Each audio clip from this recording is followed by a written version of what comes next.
Have you ever been in a really tight spot? I mean, like one that's really hard to navigate? I'm in the hallway that leads up to our baptistry. Certainly not designed for modern man, I shall say.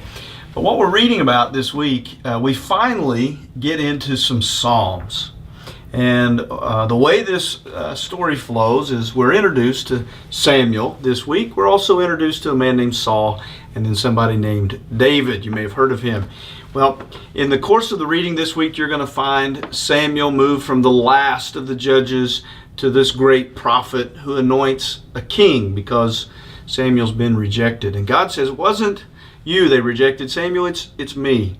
And then this king is raised up by the name of Saul. He's a brilliant looking guy, but doesn't want the job.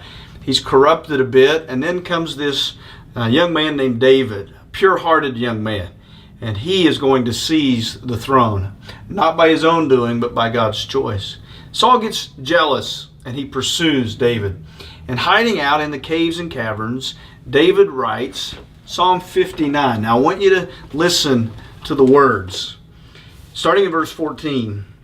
Each evening they come back howling like dogs and prowling about the city.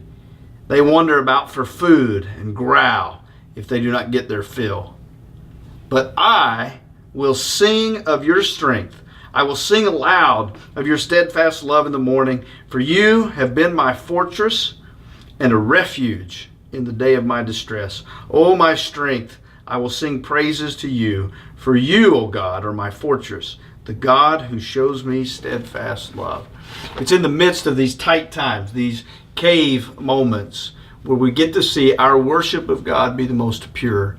So if you're enjoying this week's reading, just understand the next time you get into a tight spot, the next time you seem like everything's collapsing and the wild dogs are at the door howling, that you should sit still and sing of the Lord's praises all the day long and let Him be your fortress. God bless. Enjoy the reading.